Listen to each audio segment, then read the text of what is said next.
Okay, so something really interesting. We talk mindfulness, and who finds it easy? Who finds it easy to just switch off? Anyone really find it easy? No. Yeah. I mean, who actually does find it easy to just, pick a moment and switch off completely? Or okay, we're pretty challenging. Because you practice. So, it's yeah. not easy, but I've got much better at it after years of practicing. Yes. Okay. Yeah, easy is not the right word. Okay. Yeah. So the more you practice it, the more. Okay. Do you set an intention for your meditation? Sometimes it depends. What I tend to. I have readings that I do first, so I do a reading, and it usually has some kind of message about. Yeah, so it's okay. What's quite useful is to sort of set an intention. And if you want to set an intention today, what you want to gain from today, to close a play at 4, what you want to walk away with, and maybe setting an intention for mindfulness is quite useful too. Before we sort of begin, I also share a story. A few years ago, I was talking to someone in the States. She was very prolific in mindfulness. She's an expert, great at what she does. I think, if memory serves correct, I might even have a stream with her. I might have done an interview with her. I'm not sure, but I can check for you. I don't know if I've got. If I've got, I can send it through to you. But my thoughts were, and she was really huge in the field of mindfulness, really bought into it. We'd had a few conversations, and I interviewed her. And it struck me then, I thought, okay, these principles are Zen-like. They're many years ago. They're before my time anyway. I wasn't around when these principles were around. And I thought, okay, so you've got these principles, and she was very much, you've got to be a way of life. Mindfulness is a way of life. It's got to become a way of life. It's got to be the way you live your life. And I thought, well, in my mind, it was probably idealistic to bring these principles of thousands of years ago and put them in the now with the way I know the brain works. Now, people might know different. And what I mean by that is I thought, okay, perhaps there's more pressure on people.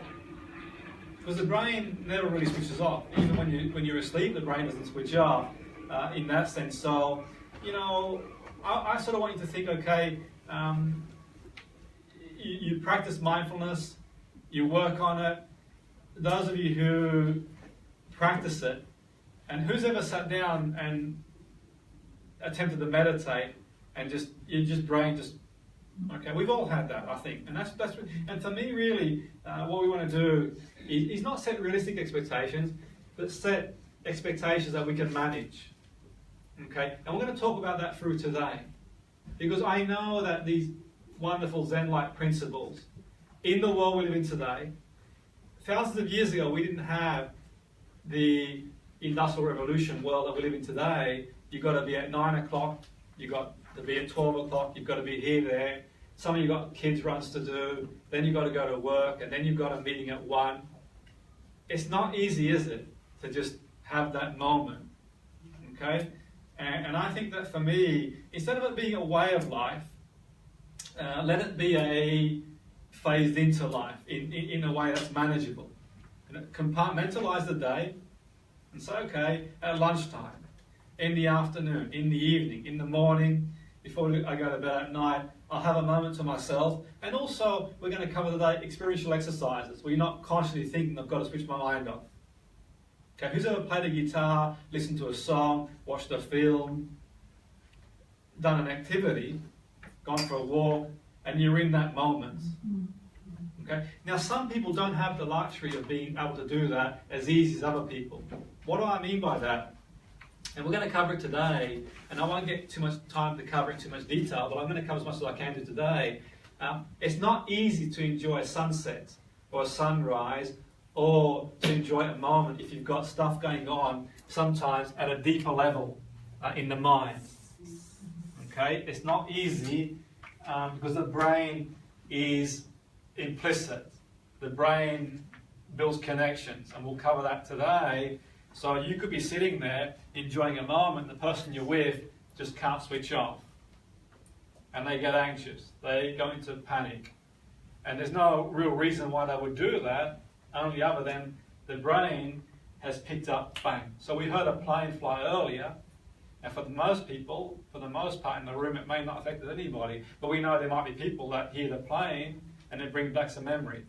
Or they might see a colour, or someone might tap them on the shoulder, or for no reason, only other than the brain working the way it does. So to suggest someone, here you go, and as you work with young people in schools, and they come into school and they're suffering on the outside. So what I'm suggesting, there's a biological, psychological, sociological interaction that happens in people's mind-brain, and what I'm implying is that it's idealistic to think, you know, you're going to school, here's your mindfulness, live happily ever after. You can go into a work environment, here's your mindfulness, be Zen-like. We don't live the way we lived thousands of years ago. We live different. And I challenge you, tomorrow, if you're going to work, or on Monday, if you're busy, you've got a deadline, just say to your boss, I've got to be mindful now. Or the next time you've got a bill to pay, no, I'm being mindful now. You know, call me back. Vodafone. I've got to be mindful now. It doesn't really work that way, does it? I think in that sense. So I think for me, it's about phasing it in. And I say that because we talk about intention for the day. This is my thoughts, and people are more than welcome to email me, speak to me, and I'm more than happy to hear what your thoughts are. But in my mind, I think the brain's got a negativity bias. And the reason being is that, this is my hypothesis, is because when our ancestors, all those years ago, they would focus on a story.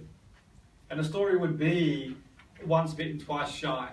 So, you know, if you got attacked by a tribe, if you faced danger by one of those prehistoric animals, you'd go back. So if I went out into the streets of Watford at lunchtime, and I would come back and tell you, okay, don't wander down that street, don't do this, and there's a lot of beauty, there's a lot of nice places in the area, I probably wouldn't focus on those. I'd probably focus on the negativity bias, and I think for me, our ancestors did that for survival. The brain is geared for you to survive. Okay? Your primary function for the brain is survival. Okay? So I think in ancestral times, people would focus on the negative, in the sense, because you want to pass information on. So I know if I'm going into an environment where I've got danger, I'm going to come back to you guys and say, be mindful of that, danger. And that's the stories we would tell. Then you would tell someone else. And for survival point of view, I think one of the reasons we've got negativity bias, and I put this to you, let's say it's Christmas time, you go to 10 stores, okay, and 9 of them are wonderful. They treat you so well, they make you a coffee and biscuits and you know, give you a great deal, and they're really wonderful. Then you go to one store that shortchanges you. They're horrible. They shortchange you, they don't help you. Who do you think you'll go home and tell your partner or friends about? I think if we're honest, it's the case, yeah, definitely. And the same applies for most things, where you go on holiday to tropical paradise. And I'm sure you've had this before, people go away on holiday to tropical paradise, and the first thing they do when they get back is tell you about the food that was crap, or you know, the mosquitoes that bit them, or someone who... And I think the brain, for the most part, unless we train it and work on it, then it'll just do what the brain does well. And it picks up danger. Okay? And that promotes a response. So what I'm getting at there is okay, your brain works that way, but then you've got someone saying, well, just enjoy the moment. Fine. And your brain's screening for danger, but no, just enjoy the moment.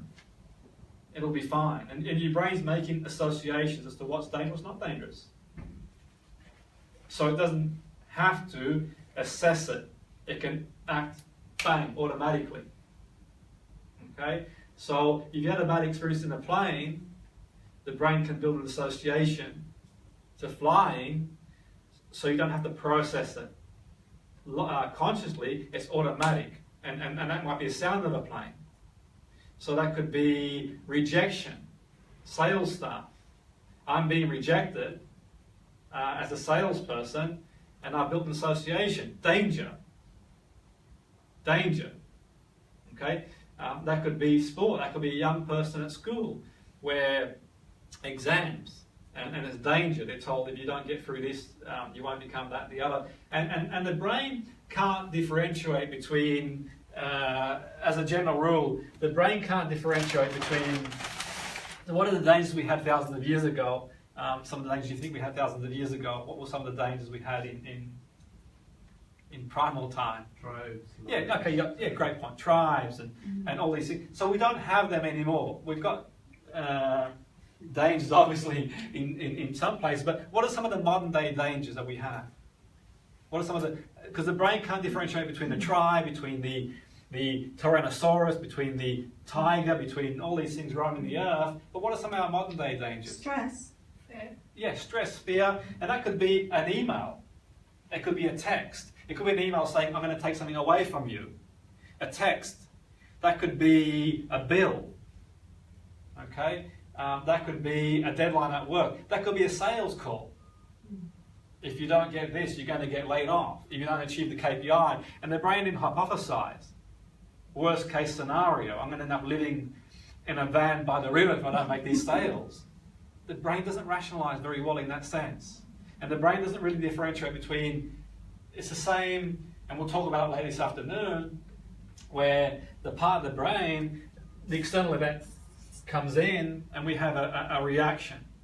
So I think in mindfulness and wisdom, the modern world, and there's a lot of beauty in the world, but I think the modern world and its structure doesn't lend well to our primal brain, because it's always on red alert.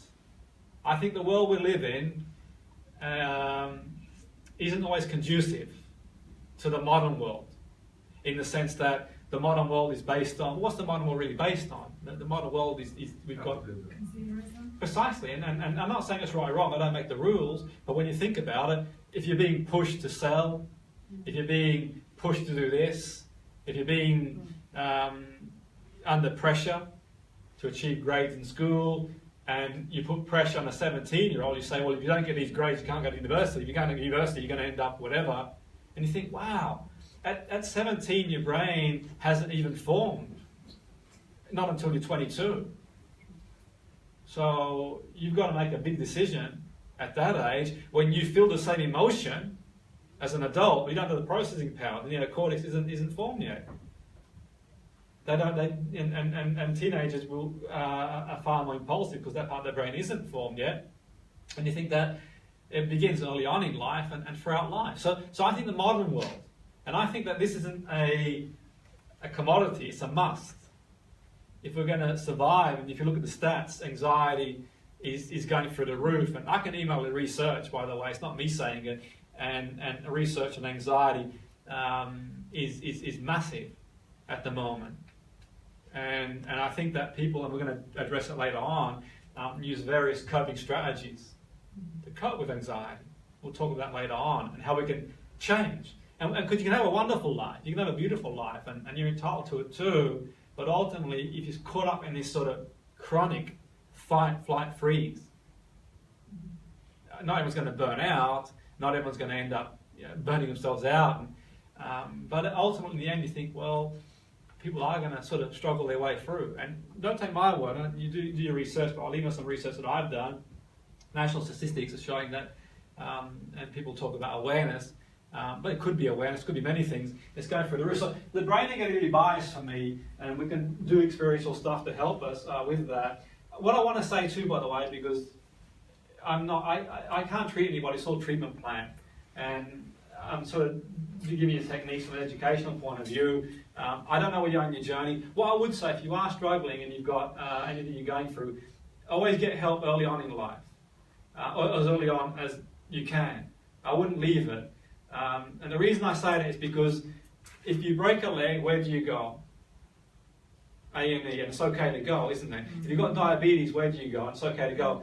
Mental health for me, in my opinion, by the way, I think it still hasn't evolved in the sense that people still see it as being a taboo. Well, what's wrong? Now, someone can break your leg and you can have diabetes, and I think ultimately the mind too.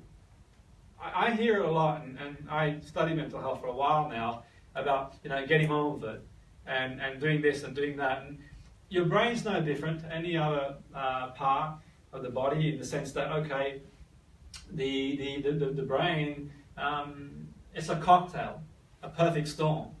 People go through bereavement, they go through, this is my analogy. So I would suggest that, you know, certainly if you're going for anything, the earlier you can get treatment for it, whether you go through you know, see a medical person and get a referral, the earlier you deal with it, the better. If you leave bad food in the fridge, what happens to the rest of the food? It contaminates it. Get it out, and as early as you can do. Because I think for me, if you take this piece of paper, you don't notice a rip now. If I keep doing it, what happens? Yeah, and on the floor, and most people, they can cope with life, but what happens is they don't spend time on themselves. You take a bottle of fizzy pop, you shake it, what happens to it? Bang. And I think a lot of people get in a situation where I certainly would emphasise that people get help early.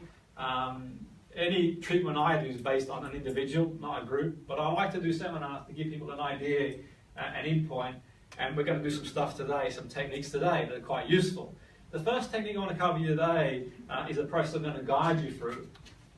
And I'm going to guide you through a few processes. The first process being is an acronym that I utilize, and the acronym is RAIN, and I'm going to sort of guide you through. I've sort of tweaked it a little bit, and we go from there. And I'll guide you through it a couple of times. We'll do it structurally, and then we'll do it experientially, if you care to join us. And the first thing is to recognize the emotion you're feeling, whatever the emotion is.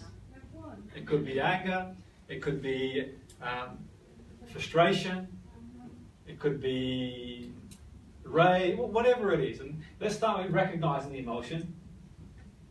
Then we accept the emotion. Okay? When I say accepting it, I don't mean resignation, saying, that's it, that's me forever. I was doing a course one time, and a coach says to me, what do you mean accept it? I don't have to accept it. I said, no, I'm not implying you accept the situation you're in. What I'm saying is the emotion. The emotion we accept is there. Because the emotion is like the knocking on the door. The door's knocking. It's telling you something. Okay? If you're feeling run down, why do you think you're feeling run down? Because the body's trying to tell you something. If you've got physical pain, the body's telling you something. If you've got a feeling, it's telling you something.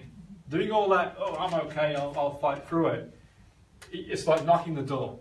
So treat the emotions like, you know when you trick or treat and those kids keep knocking louder and louder until you open the door and it keeps knocking louder. Okay, so when I say acceptance, I don't mean resignation, acquiescence. I mean not fighting it. It's like it's there. Okay, we go back to the beginning. We recognize it. We can name it, great. If you can't name it, doesn't matter. Just the feeling. Then we accept it. It's there. I feel angry. I feel frustration. I feel rejection. I feel whatever it is the person feels. And then we can investigate it. Okay, what's going on? Become curious. Where do you feel it in the body? So where do you feel the rejection? Is it here? Where do you feel the anger? Is it here? Where do you feel the sadness? Okay? And then we can sort of understand what thoughts are going through our mind. So the emotion could be, okay, the person, and we'll sort of class all these for simplicity in the group of emotion, so I don't have time, but I'll go into a little more detail this afternoon. So we can get the thoughts around the emotion. So if you're in a sales environment, you could say to the group, I fear rejection. If you've got another dollar, what are your thoughts around rejection? And open it up. Okay, what are your thoughts? What's going on in your mind? If someone says, I'm afraid to present, what are your thoughts? If someone, a young person at school says, okay, I feel sad, lonely, lost, okay, what are your thoughts around there? And then we can start assessing the thoughts, and we'll do a technique later this afternoon. to maybe assess what the distortion is, to use a CBT term, cognitive distortion, and see if we can restructure it. Because you're gripped in this thought process. So we can understand our thoughts better. Mind, body, where is it physically? We can dissociate from the experience. Like food in the fridge. Okay, if food's bad, and we get it out. Dissociate. By understanding the person's map of the world. What they see, hear, or feel. Okay? And that can be really soothing for the person, and going from there, so what's going through your mind? Okay? I'm not implying, and I'm not going to go down the medicine road, because I'm not medically qualified to comment on medicine, but what I will say is that many people these days, and I'm not saying people should or shouldn't take medicine, by the way, it's not my area to comment. What I would suggest, what would be quite useful, is to get more medical people on board, so to go a bit deeper into what's going on. Because I think sometimes emotions like sadness, frustration, anger, whatever they want to call it, okay, it could be something else going on underneath. So really we live in a world where sometimes the system wants to suppress that. So someone feels sad. If you feel sad, then your brain's working the way the brain should be working. Okay? We don't always need to just suppress it and put the lid on top. We'll take this. Because if you suppress these feelings, what happens to the other feelings? Joy, happiness. It affects those too. You're meant to feel. Night needs day, day needs night. That's telling you something. So not full. I'm not saying that medicine is a good or a bad thing. I'm not a medical person to make comment on that. But I'd like to see more dialogue. And there's some great medical people, and they're taking a lot more of this on board. I'd like to see more cross-referral and more open dialogue, so people go in and they're sad, they're angry, something's not going well, and to get them to speak a bit more. Because we don't really want to be in a society where people are just going to go through the motions and just suppress them, the feeling. Not to say that people don't need that, it might work for them. I wouldn't recommend one thing or the other, but I'm saying that investigating it can be a good thing.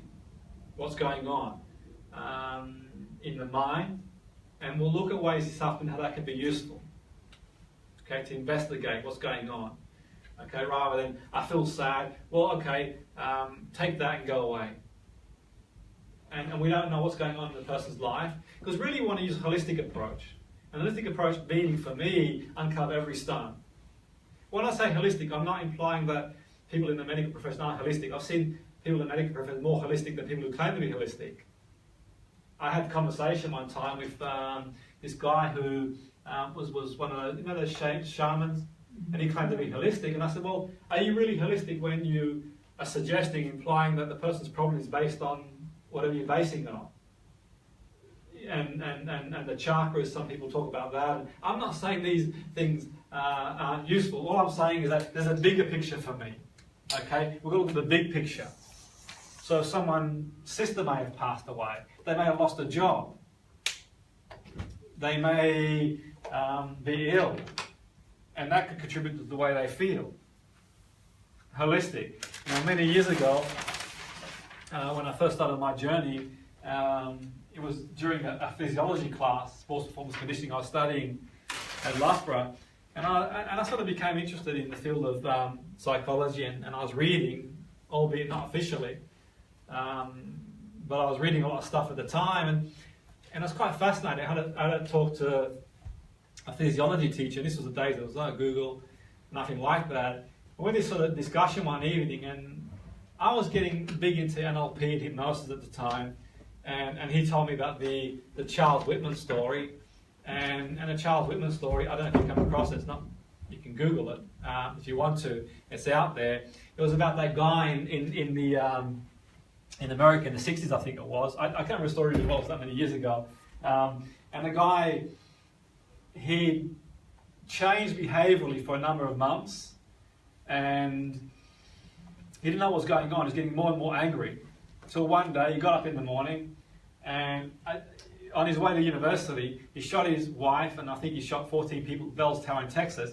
And they did an autopsy, to cut a long story short, because time is of the essence here, and I believe they found a tumour in his brain. The part of the brain, I think, similar to rabies, that penetrates the lining, and it caused like that mad dog. That's not saying the tumour caused and made him do what he did. People with tumours don't do that.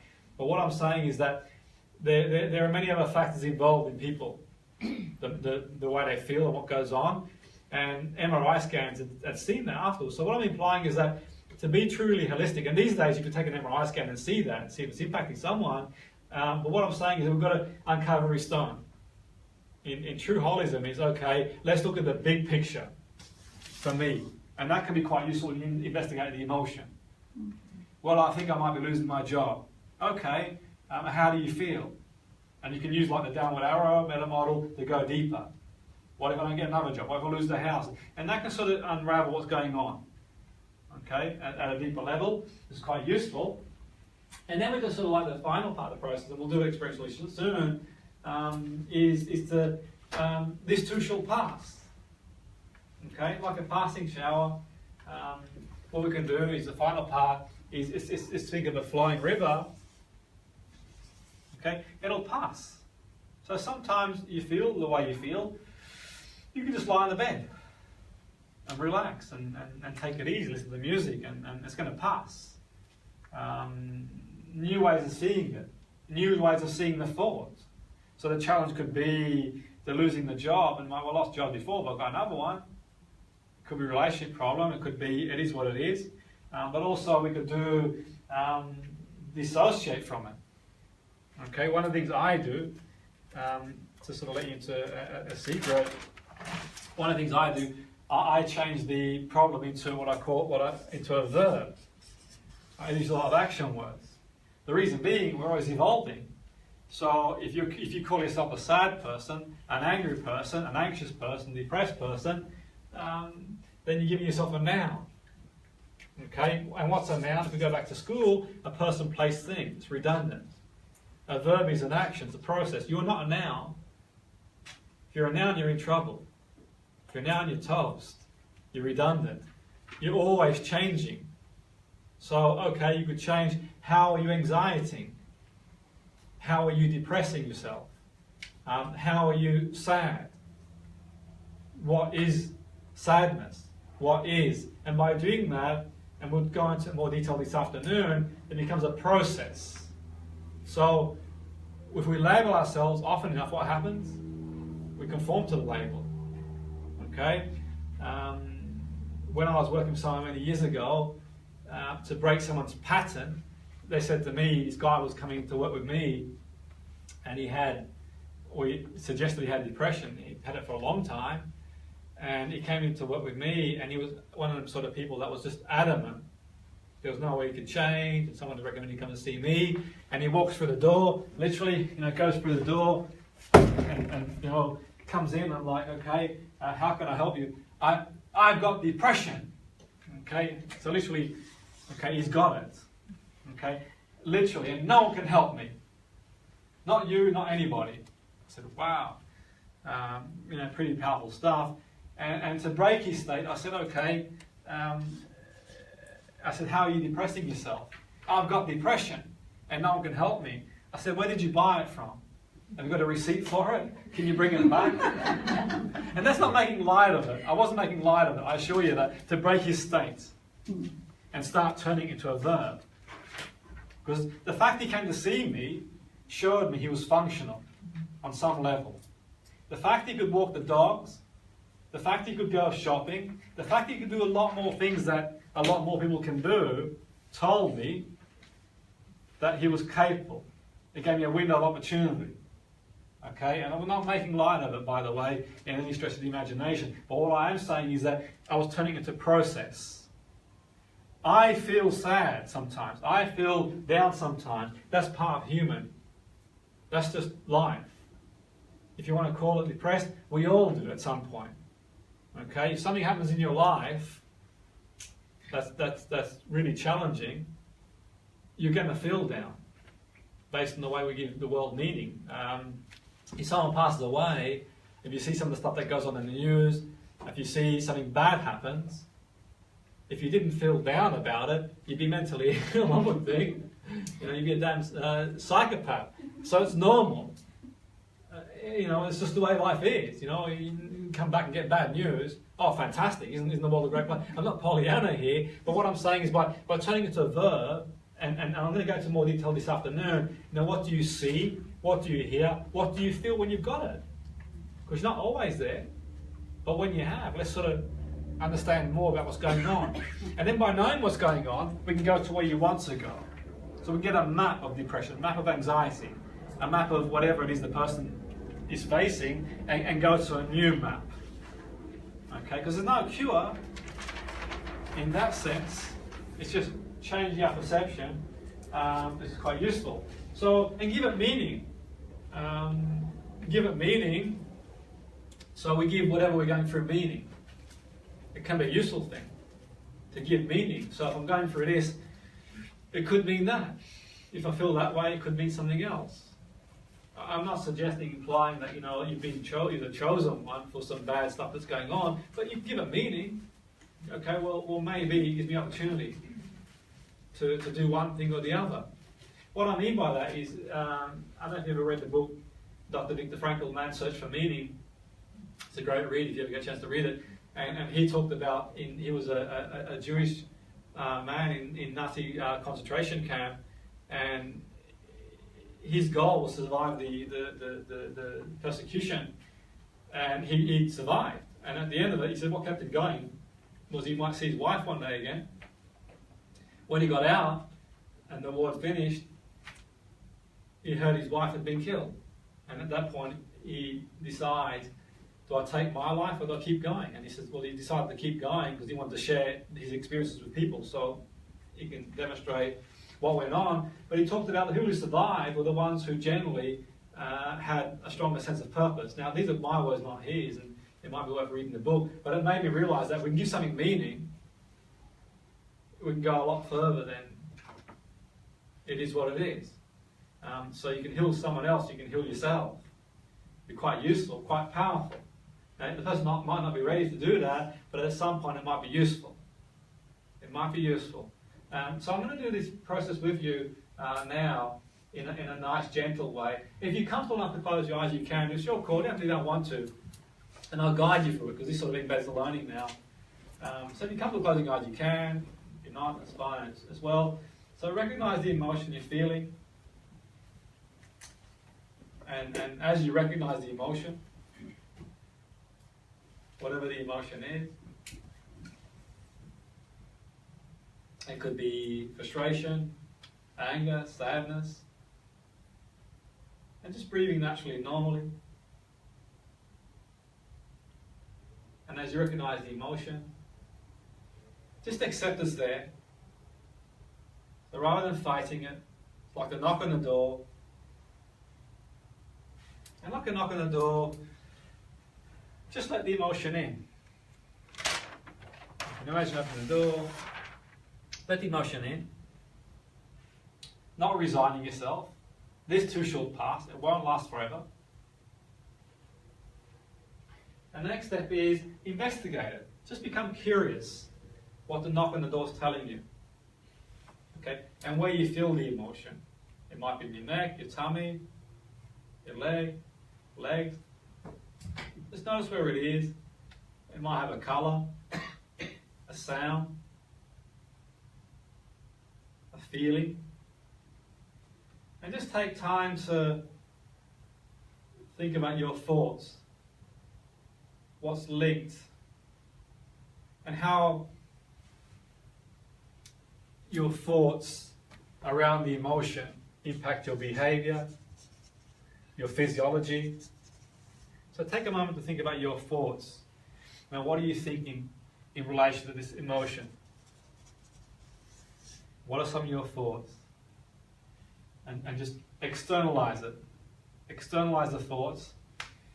And imagine just pushing away the emotion in front of you into a chair, into a separate entity, and just imagine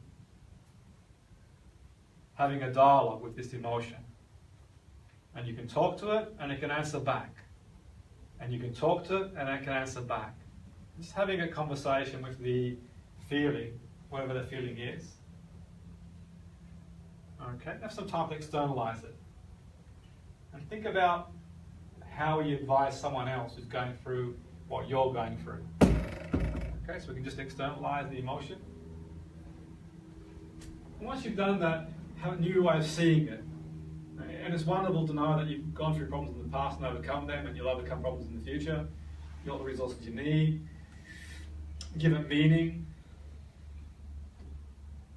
Turn it into a process of growth, of evolution, not necessarily revolution.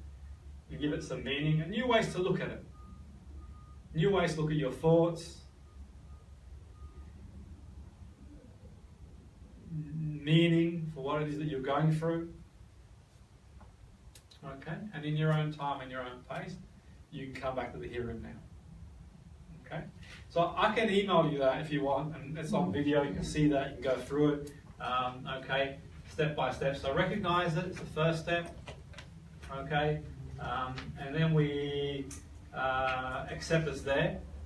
So we open the door, we're letting it come in, so rather than, we hear the knock on the door, knock, knock, knock, and we sort of, in you come along, and literally, okay, let it take a seat, metaphorically, whoever wants to sit down. And sitting down there, we're not resigning to it, you're not going to stay there forever, this too shall pass, and we investigate it.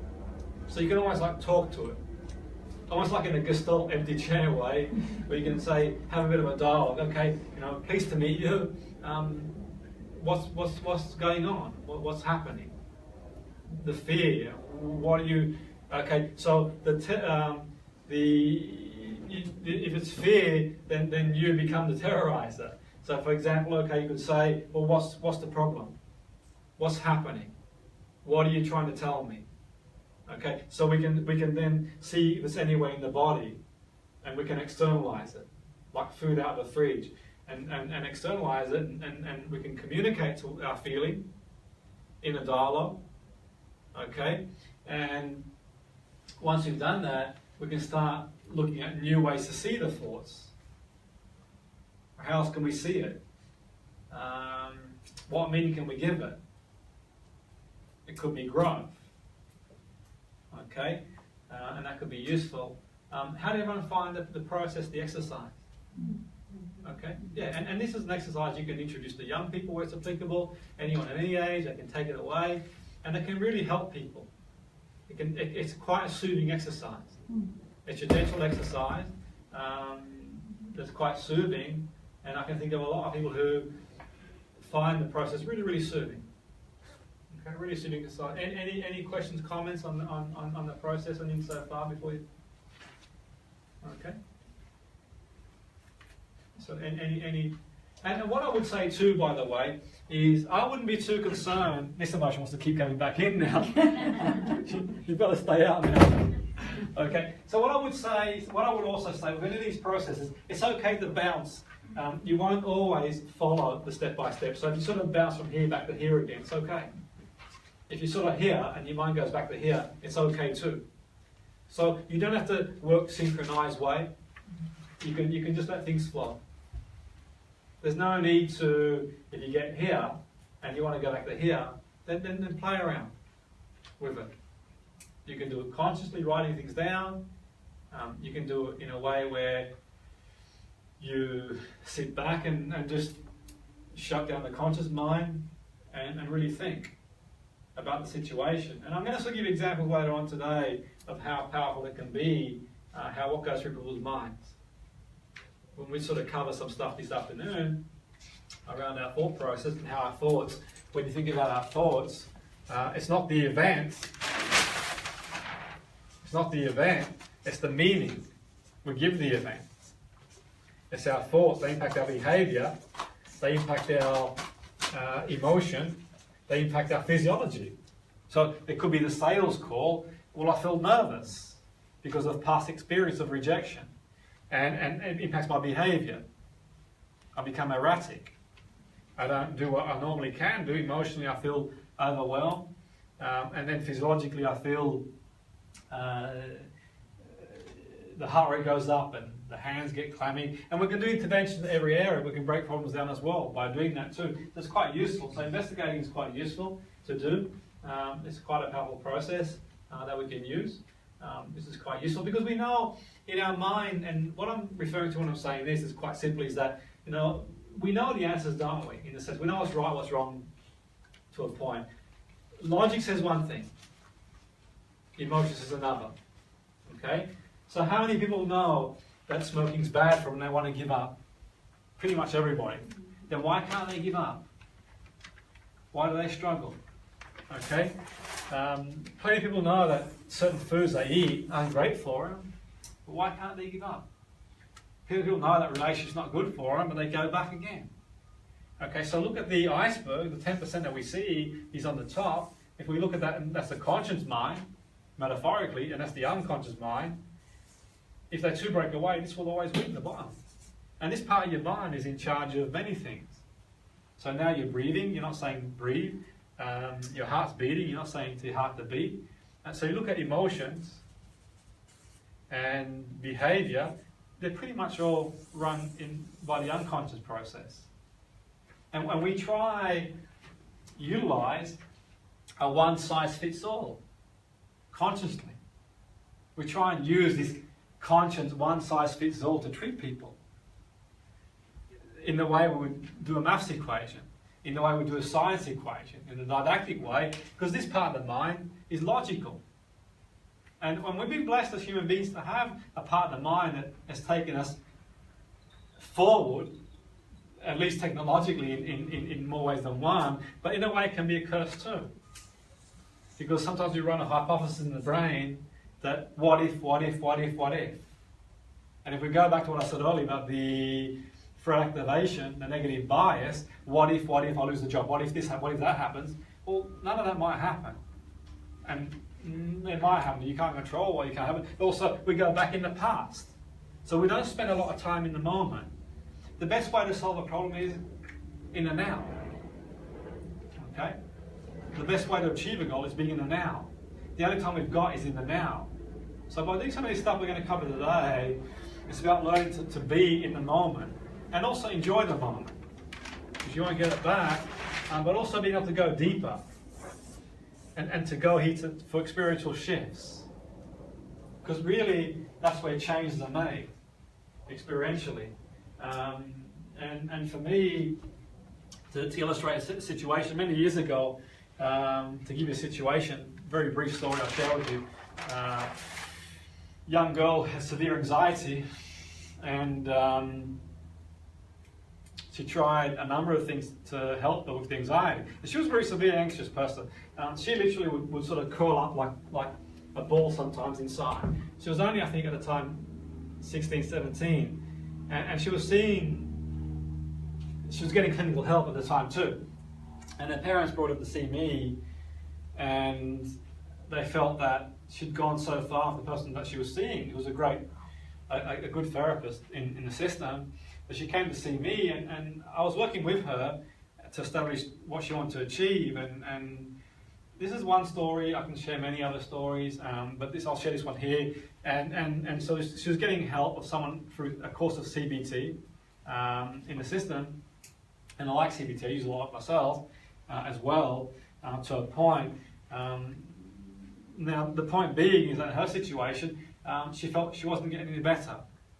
If nothing else, she was getting worse. My concern when she comes to see me is that if she sees me, will they take her back? Because I don't have a magic wand, contrary to what people believe, and I think, okay, will they take her back? So I phoned up her clinical supervisor and said, will you take her back if she sees me? She goes, I can't guarantee that, Jim, you know that. I said, okay, I've got to put it to her now. I said, if you come to see me and work with me, there might be an issue. And the issue is if you've got to go back to the person you work with, they might not take you back in the system. Because that's the way the health system, to my understanding, works. So I've got to tell her that. And she goes, well, I'm not getting anywhere anyway, so I'll give it a shot. Okay? So what I do with the young girl is a series of experiential exercises. Create experiences for people to do a shift. Okay? And cutting a long story short, she had a condition, and I wasn't treating her for that condition that she had. I was helping with the anxiety. That was the area that she wanted help with. But she had fibromyalgia as a 14-year-old, and I don't know a great deal about fibromyalgia, only other than what people tell about a medical person. I've got my hypothesis about these things, but ultimately in the end she'll see the consultant too. The consultant will say train through it or rest. No real happy medium. So I didn't start a series of experiential exercises and ranging from, okay, can we walk from here to one pole to another pole? And I put a heart rate monitor on her. And as long as the heart rate was at a certain level, we were good. If it went over that level, I'd say rest the following day. So I sort of guided her until eventually she decides, you know what, I want to go to a wedding. Do you think it's a good idea? And I said, well, it's your call. She hadn't been out of the house to any event for many, many years. I said, it's your call, I'll support you if you decide to go. So we'd create, and some of the exercises I'm going to go through today to help with the anxiety that she had, she went.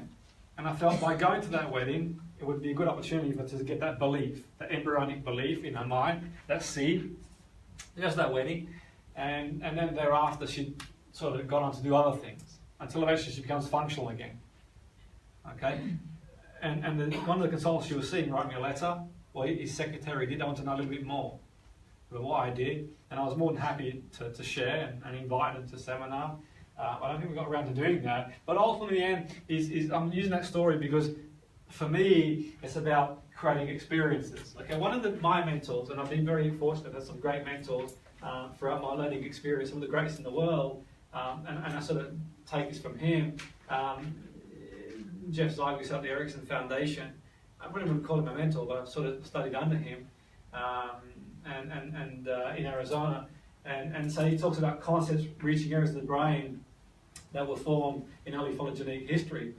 They reach primitive sides of the brain, some stuff we covered this morning, and it's the hypothesized focus of maladaptive behaviour. Now for me, problems, they're lodged in the limbic part of the brain, and then we're trying to treat things in a way we would treat a maths exam in a didactic way, and there's no equation of happiness. There's no maths equation. If you could push all the issues that people had to the front part of the brain, they'd be logical. You wouldn't smoke. You wouldn't eat bad food.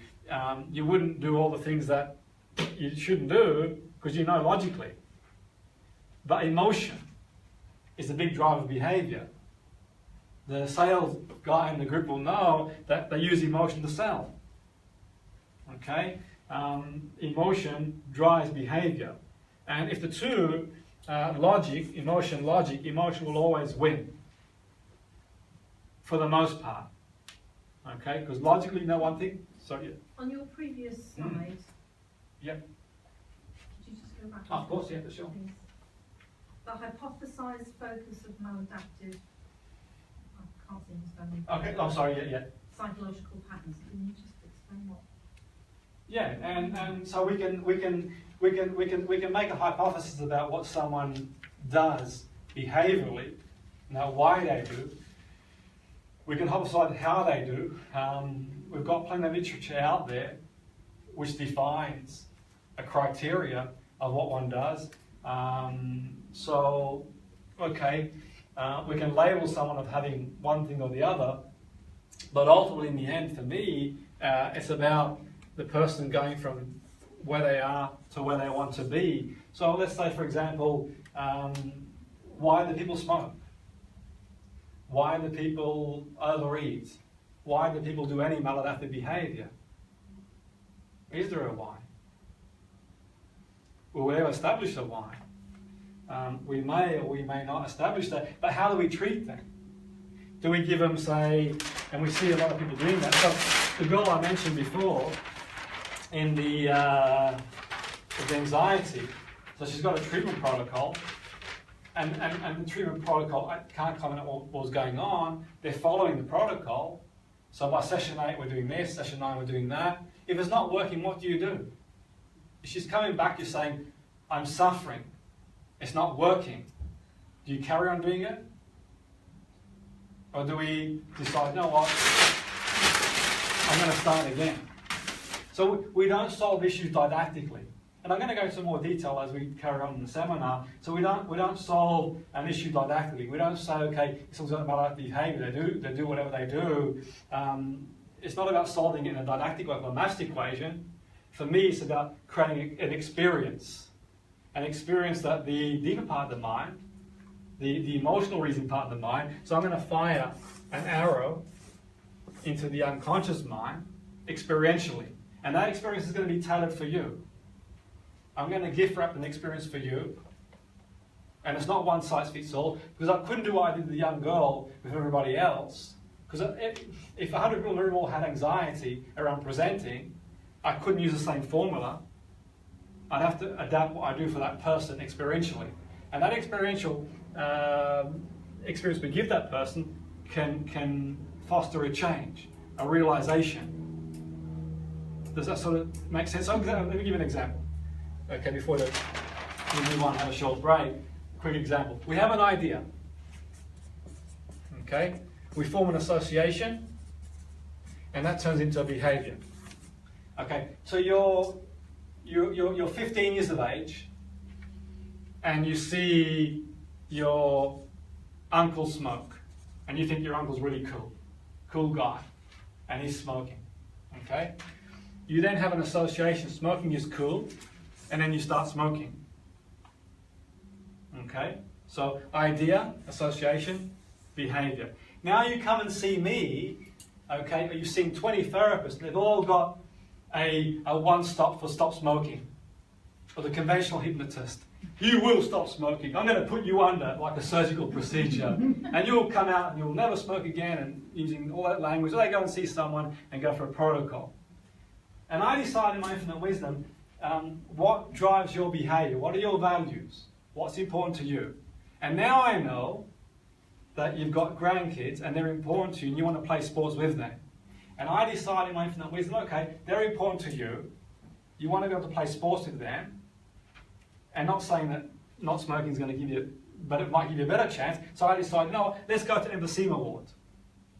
And I want to go to the emphysema ward and see people who are at the latter stages of what's gone on in smoking. And you see that, and you get startled. And you have a new association to smoking. If I carry on doing what I do, I end up like that, potentially. And it frightens you so much that you decide, I'm not doing it no more. Does that sort of make sense? So what have I done there? I've pieced an arrow into a part of your brain that controls about 90% of your behavior. Rather than waffling on at the 10%. That's just going to go back to what it was doing before. Okay? Does that sort of, are we okay with that? Okay, because I'm just conscious of the time. Okay, a couple of brief things before we have a short break. Have you ever come across the Walter Mischel experiments, the Stanford experiments? Okay, so I wrote about this. I didn't write about this. I came across this when I was doing a dissertation one time. I was doing a dissertation and I came across, I was doing a dissertation around impulse control. And when I was writing, I came across this experiment. I read about it. And I'm going to sort of go into it loosely before we have a break. It's in the 1960s, the impulse control experiments. Now, I'm not going to go into too much detail because of time. I'm going to break shortly. And it's one that I read about when I was doing a dissertation a while ago. But what had happened is, there was a group of, say, 5-year-olds. I think they were 5-year-old. I stand corrected. I'm sort of going off the top of my head now.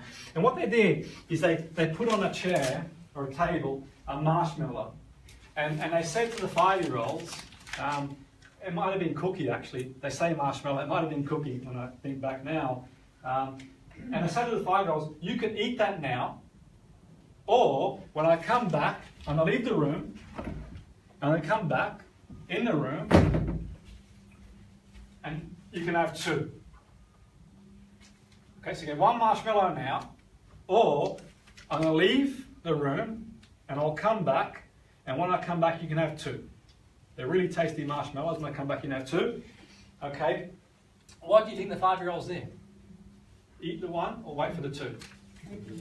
Yeah, some ate the 1, and some waited. I don't know, because I wasn't there. I only read the details and the paper, the research paper, because I was writing a dissertation myself, and I was quoting as a source in the paper I was writing, and I was writing a paper on impulse and whatever. So I utilised and read it. But I'm led to believe that the ones who waited for the person to come back for 2 would go on to be more functional in growing up from a teenage point of view. They could control their impulse more. So they would do better in life. So you know if you're going to go into surgery, God forbid, on Monday, and the surgeon asks his wife or husband, you want them to have good impulse control. Or you're going to fly a plane. We know emotional intelligence is key. It's paramount. Okay? So for me, is it nature, nurture, bit of both? We don't know.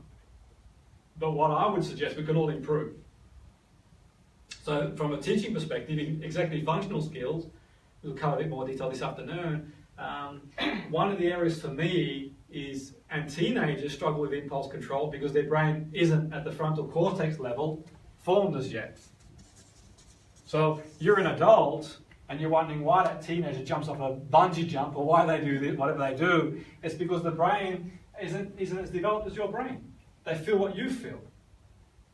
They feel what you feel, but they just can't process it as well as you can process, albeit some adults do wonder about impulse. But the bottom line is that if we can work on that, we can improve. We can do better functionally, adaptively, and the impulse of the cigarette, of that food, of that behaviour, whatever it is. Because I mentioned earlier, where there's no book, there's no one size fits all for everybody. I think that's where a lot of people go wrong. Okay, for me, and we look for emotions. We all like or look for emotional experiences. Now, very briefly, the last part before a short break. Who's watched the Titanic? Okay, who's watched it twice? Who's watched it 3 times? Get alive! Okay, so why did you watch it for? Okay, then you watched it for an emotional experience. Because you could have phoned me up and I could have told what's going to happen. The ship's going to sink. They're all doomed.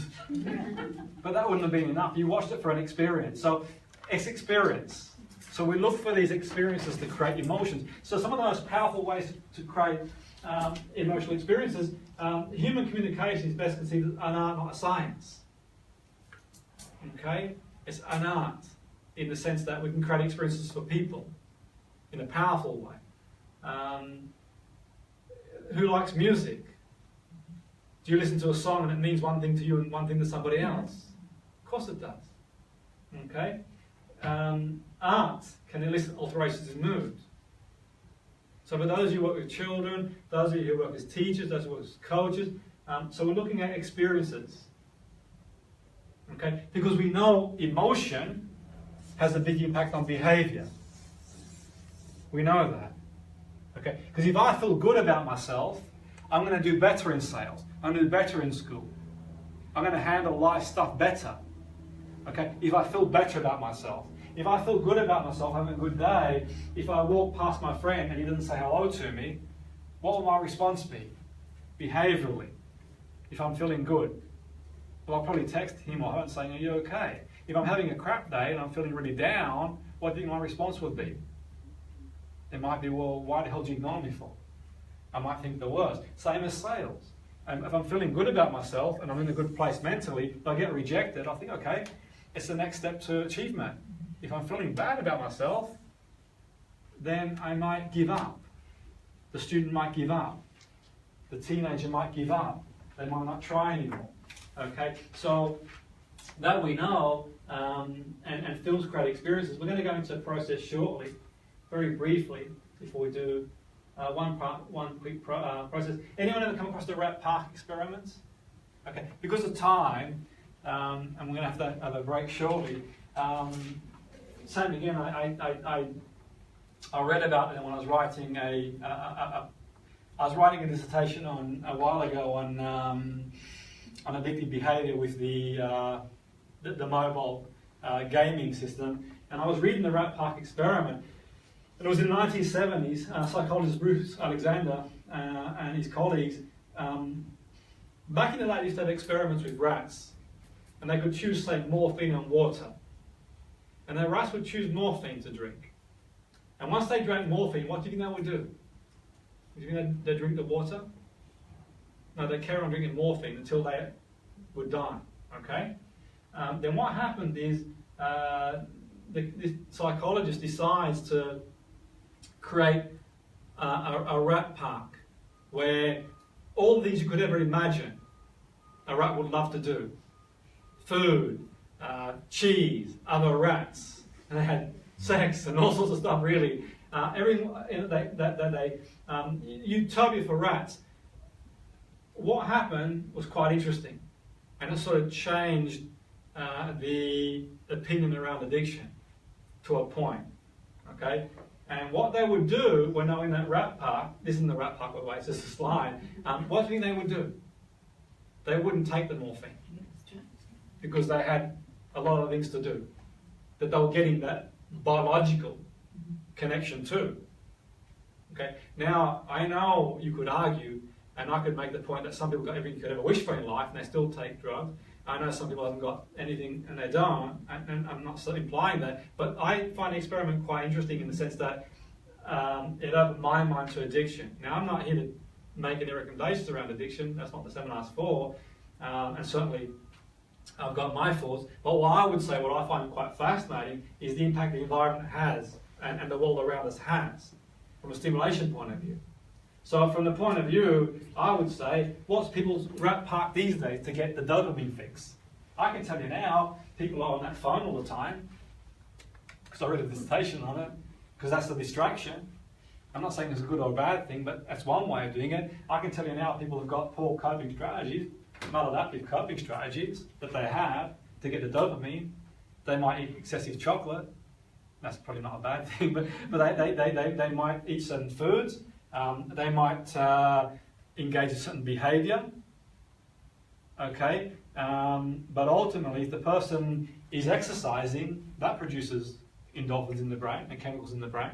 If the person is socialising, that produces chemicals in the brain. So we can create an environment for people that will give them a better chance to live a more functional life. I'm not implying in addiction at the moment, because it's a different seminar for a different day, but implying from an adaptive behaviour point of view. So the environment, what we create for people, because for many years, certainly around substances, and still now to a point, it's all on sanction. It's all on isolation. So we're going to isolate you. We're going to banish you, okay, rather than inclusion. So you've got the young person who comes into school at 5 years of age, who's got a dysfunctional environment they're going back to. We need to give them an opportunity to flourish. The environment.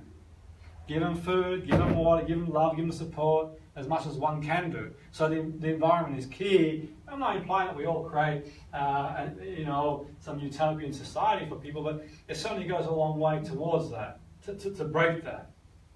Okay, and when I mentioned about creating experiences for people, if you're getting in environments where you're feeling productive, you've got worthwhile, because really when you think about it, I said earlier today, we live in a world that it's not very conducive to empathy, to love, to compassion. We live in this sort of corporate world, sometimes we forget. I think we get stuck in this competitive world, sales, the competitive world, and not implying that we don't need competition, we do, and I'm all for competition, but also, for me, we want to promote other things as well. And I'm sort of very briefly, before we have a break, 1 minute sort of to touch on why it's important.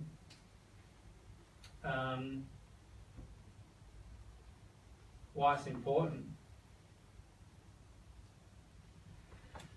So something that we cover today, it might not change your life completely, but bit by bit, because you don't eat one good nutrition meal and you're fit for life. You don't eat, you don't do one exercise session, you're fit for life. You've got to keep doing, same as the sort of stuff we mentioned here.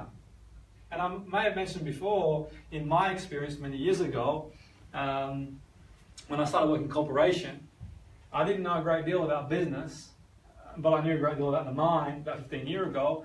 And I was in this company, and I said they wanted to help the sales team. And I said, what do you want help with? This is sort of illustrate before we sort of close and break. And they want to help the KPI. Anyone familiar with KPIs? Mm-hmm. Yeah. Okay, I wasn't 15 years ago, and I was too ashamed to say it. So I said, give me what you want me to help you with, and I'll take it home. I know what they are now, key performance indicators. So I took them home, and I read the KPI. I'm sort of reading it. And I'm reading and reading and reading. And I realised, from a psychological perspective, these are all external attribution. From a psychological point of view. They're all uncontrollable factors. I can influence, but I can't control them. I can't control what you buy.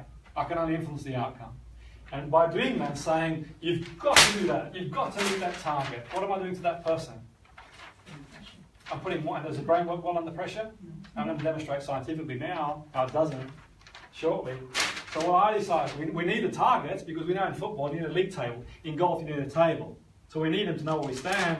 But I then went back into work next day. I said, I've got an idea for you.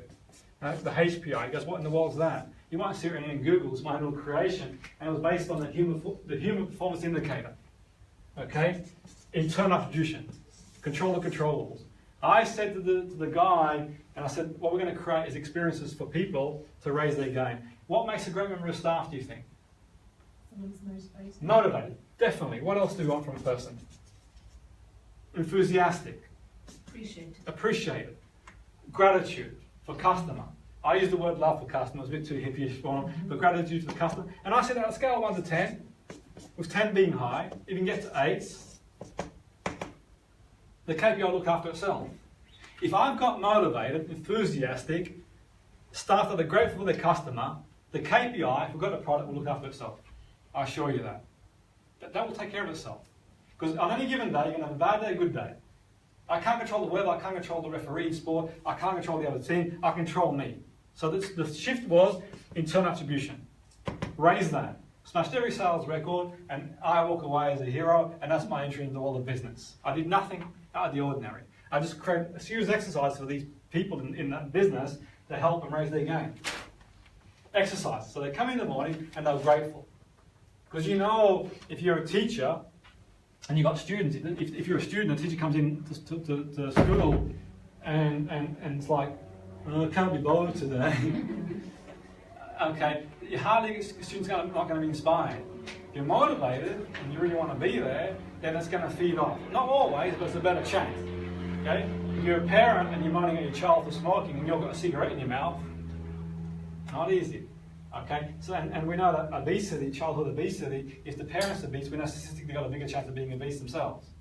So leadership for me in business, okay? You going there first, where you want them to go.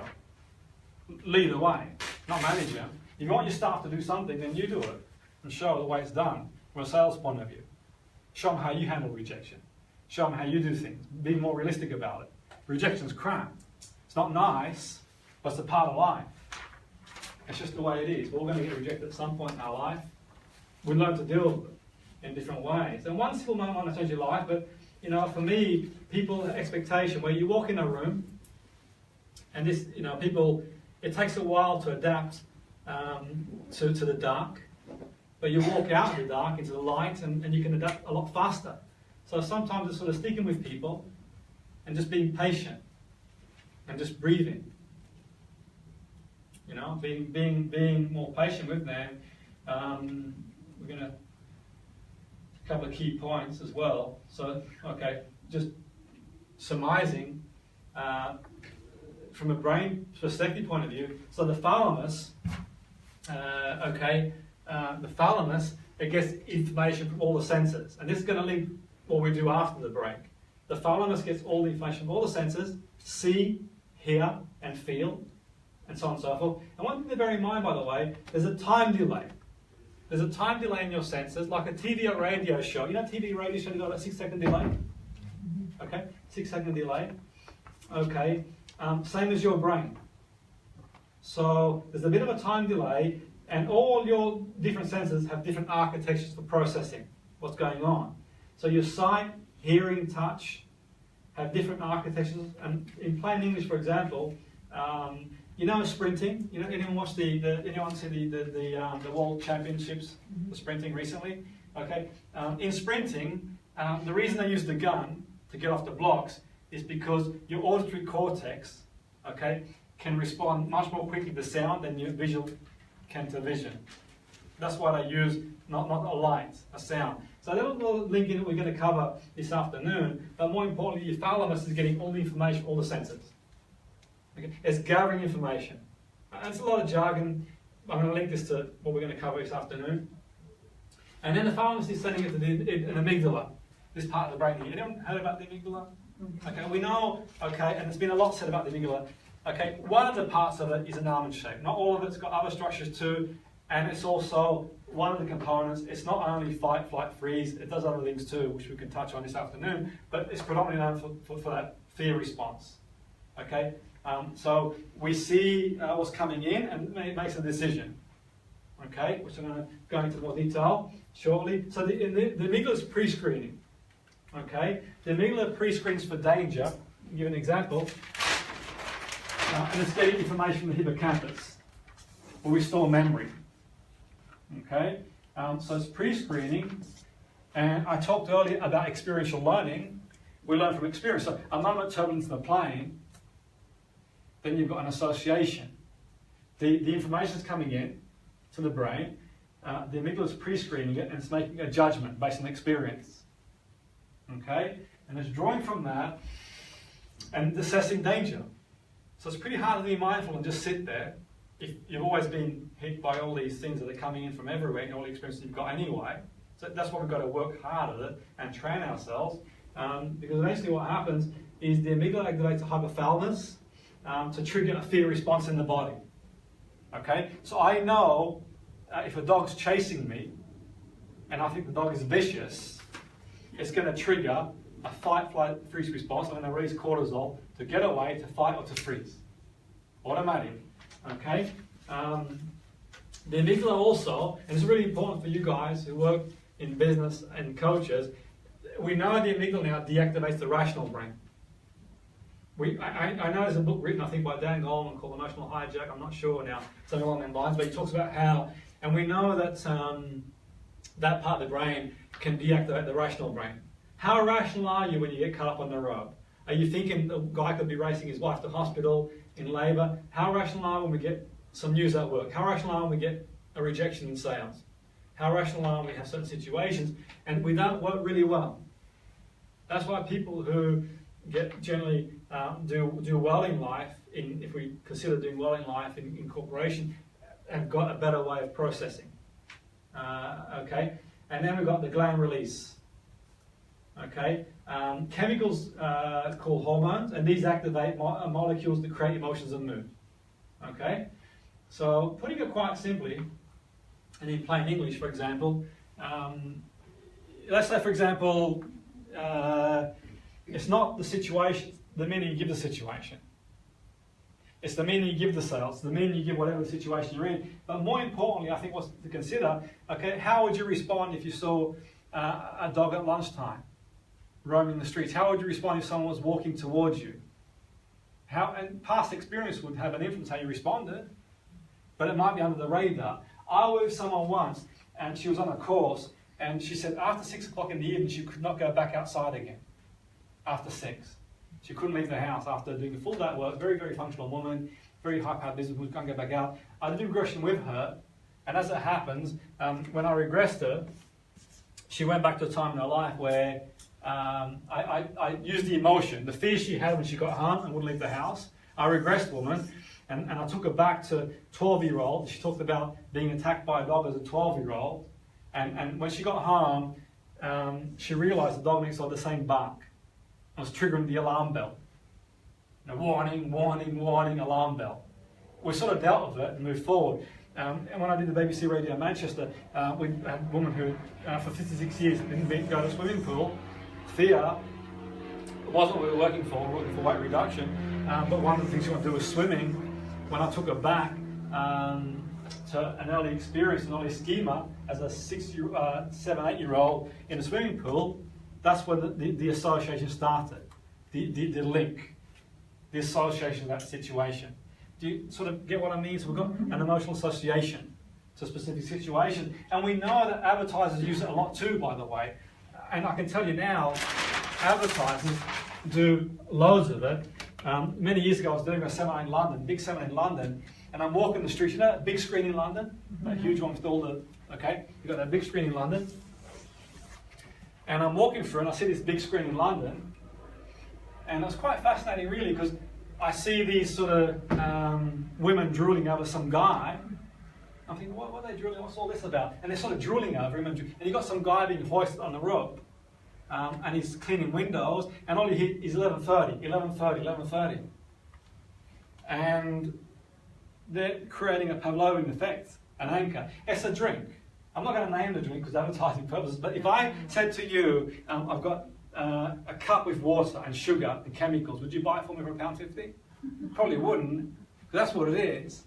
So they're using biology, sex sells. There's probably not many window cleaners in the land that've got this sort of. But the irony is, but also the Pavlovian effect. You know, they've got music, got sound, and 11:30. Then when it gets to 11:30, you don't know why you want it, but you fancy it. I was going to say the drink then. But you know, and they do it, advertise it all the time. They do it all the time. You see it all the time, okay? They use the brain all the time. So the thalamus gets information from the senses. The amygdala is the screener. But every experience you've ever had, is recorded in the brain somehow. And this is the beauty. This is the beauty. And we're going to cover this after we've had a lunch break. This is the beauty, is that if you had an experience last year of going on holiday, immediately after holiday, you can remember it more than what you would remember it now. It's more fragmented now. Because the brain only has finite neurons for memory. And the beauty is, this is the wonderful thing about neuroscience. This is the most, and I wrote a discussion board recently about this. That's one of the most wonderful discoveries about neuroscience that's phenomenal, is the brain is malleable. And meaning that we can change. Okay? The brain can change. And how wonderful is that? Because in years gone by, neuroscience say you couldn't change. One, the child started the man, showed the child, or showed the whatever. But now we know it can change. Yes, point taken, as a young person, you're more malleable to learn certain things. Language, for example. Try to learn a language now. It's a lot harder than learning it when you're younger, when you've got no experience, they say. But ultimately, the beauty is we can change now. We can create new pathways in the brain. Okay? We can do that. We can always change. And that's been one of the biggest discoveries, because we can transform maladaptive behavior to adaptive behavior. And you're most susceptible when you're younger, and I think if you're a teacher, you've got a great opportunity. You're a parent, you've got a great opportunity to teach them some of the stuff we're going to cover this afternoon, to help them raise their HPI, to have a more functional life, to feel better about themselves, to have more self-worth, to have more self-love. And that's one of the greatest things about neuroplasticity. The brain is malleable. You don't have to stay there. The only thing is, it requires work. Just like going to a gym, like eating well, you've got to work at it. Okay? And it's not easy. It can be tiring, it can be frustrating, it can be demanding. And the way the brain is worked, the brain likes familiarity. The brain likes familiarity. And that's one of the drawbacks. And that's why I say, you know, I know people have sort of had not a go at me, but sort of some of those high-flying coaches, you know, the ones that punch the air, and you can do it, and everyone can do it.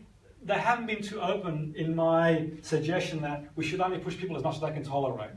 And they haven't been too giving when I've suggested that you don't have to use sink or swim.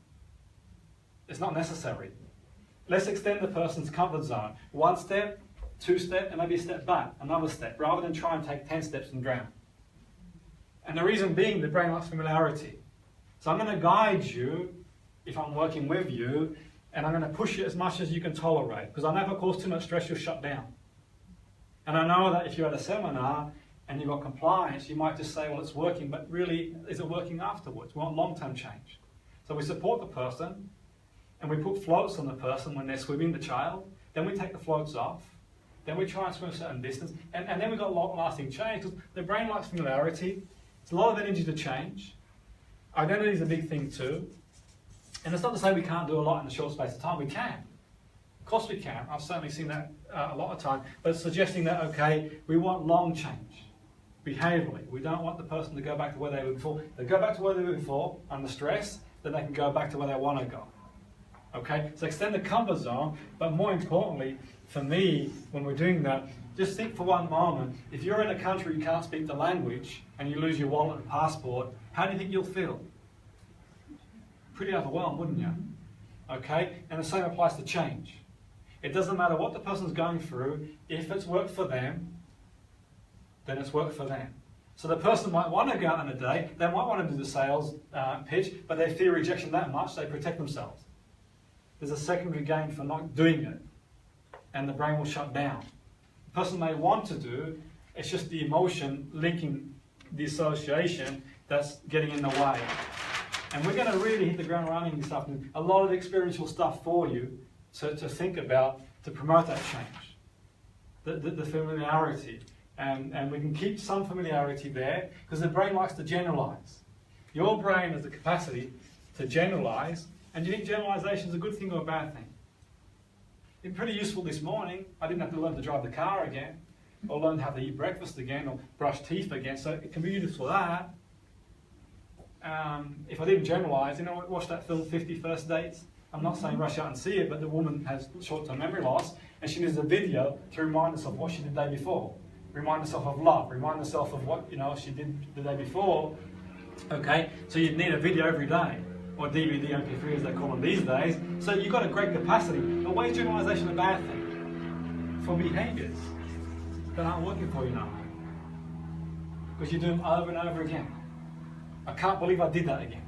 I can't believe I behaved in that way. I can't believe I screamed at that student again. I can't believe I said that. I can't believe I ate that chocolate cake. I can't believe I did whatever. And that's what we can sort of start deciding. And goal-directed behaviour is quite useful too. For me.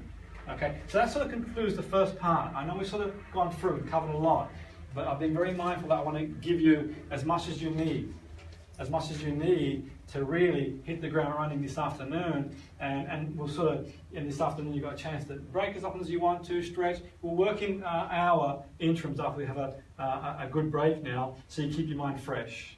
So you've got what you need. Do email if you've got anything we covered today, email me. Anything you want me to explain, but I don't get time to explain it, email me, I'll send you resources to learn. Okay? It's like driving a car, you don't do it in one go, it takes first gear, second gear stall, you keep doing it, you learn, and go from there. So we've got a break till 1 o'clock. Does that work for everybody? Plenty of time to stretch, get some fresh air. We're back at 1, we're going to hit the ground running, and we'll go from there. Thank you. Thank you. Awesome.